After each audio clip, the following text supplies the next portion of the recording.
Hey everybody, and welcome to FPSGeneral. My name is Ben. Thanks for stopping by. As you guys know, Call of Duty Ghosts comes out on the 5th, and Black Ops 2 is ending its run as the Call of Duty game of choice. So, I thought I'd do a real quick review of the game, a look back at what was good, what was bad, and my general impressions of the game. So let's get started. Let's start off with what went well in the game. First off, DLC was a lot better than any other Call of Duty game to date. First off, you have the expansiveness of the map packs. You had different maps that could include different play styles in each map pack.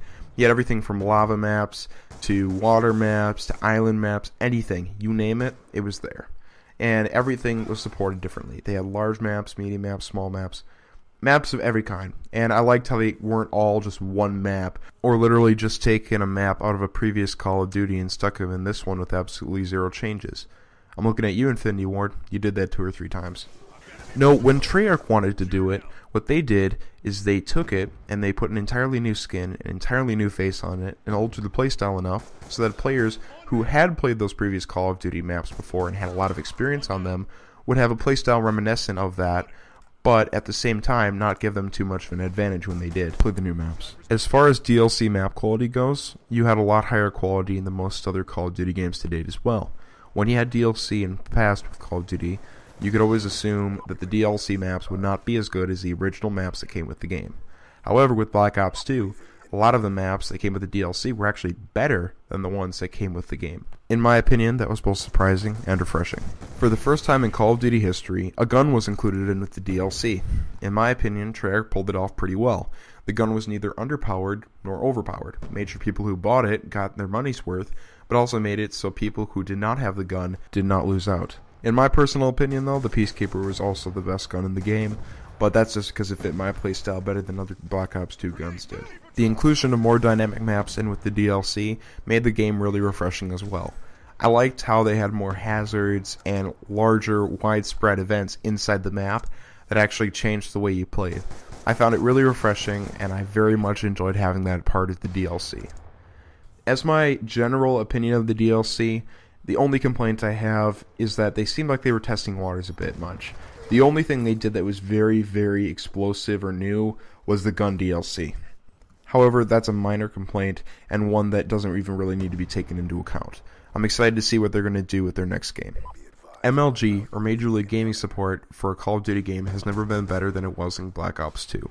In my opinion, it actually made Call of Duty a much more MLG-capable franchise, with the inclusion of Codcaster mode, the improvement of Spectator mode, and the inclusion of League play. What Treyarch did is that it actually increased interest in MLG, and that is a huge industry that Black Ops 2 and other Call of Duty games are starting to take advantage of.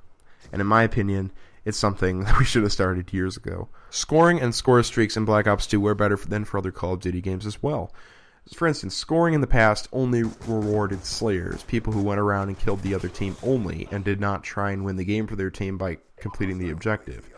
What Black Ops 2 did is it rewarded the objective player more, by giving it more points than a normal kill would.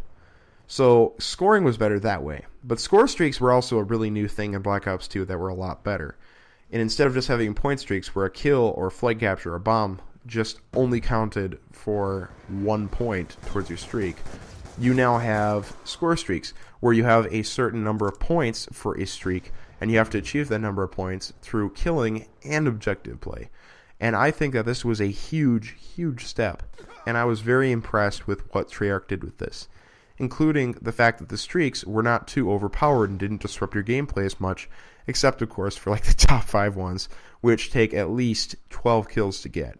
So, before you go off saying things like, oh my gosh, the Lodestar or VTOL Warship were way too overpowered, consider the Chopper Gunner of Modern Warfare 2, which basically, if you called it in, would end the game for the other team. So, in my opinion, they did a lot better job of balancing the streaks, but also balancing the ways to get there. League play was also a really new thing in Black Ops 2 that I really liked having. It increased a lot of people's interest in MLG play, and I think this is going to be a big thing in future Call of Duty games. Balancing weapons was another thing that was really decent in Black Ops 2, and it was a lot better than other Call of Duty games because, in general, in other Call of Duty games, you had 1 or 2 weapons that really shone through as the best option to play. In Black Ops 2, you at least had 7 or 8 really good weapon options, but in general, every gun could be played with and gotten a decent KDR or a decent win with. You could do well with basically any gun in the game, with a couple exceptions, of course. But in general, weapons were very, very good in this game, and I was very pleased on how well balanced things were. Perk balancing was really, really good in Black Ops 2, especially with Ghost, which in the past blocked you outright from UAVs, which made you basically stealthy outright. Now you actually had to be moving or doing something besides camping to stay invisible on the map. And I think that was a really nice inclusion that should have made it into the next game, but of course it didn't. So that made me kind of sad.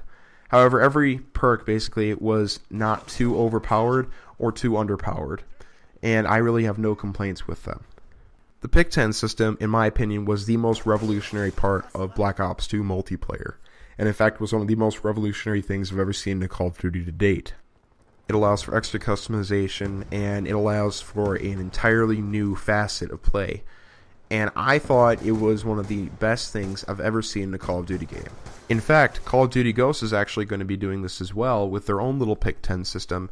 Instead, it's just going to be with perks, equipment, and secondaries, though. So I really liked what they did with Call of Duty Black Ops 2, and I really hope they do a good job of it in Call of Duty Ghosts. But then again, don't we all? Another thing that I really liked about Black Ops 2 is that they had no death streaks and no last stand. This is actually the first game where they've had nothing like that, and I have to say, it was definitely a sigh of relief. The graphics and the general look of Call of Duty Black Ops 2 were better than any other Call of Duty game to date. However, that's just in general kind of a progression. You know, everything looks better than the previous game.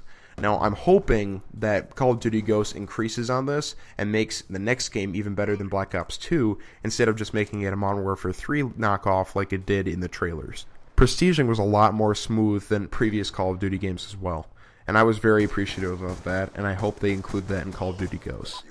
However, two last things. The campaign and the music were very much underappreciated, and I wish more people would show them some love, because they were written by top Hollywood names, and they were really, really good.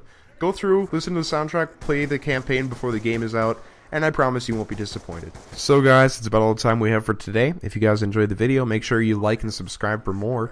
Tomorrow there's going to be a video going up about the stuff that did not work in Call of Duty Black Ops 2 and what needs to be improved for Call of Duty Ghosts. Thanks for watching. I'm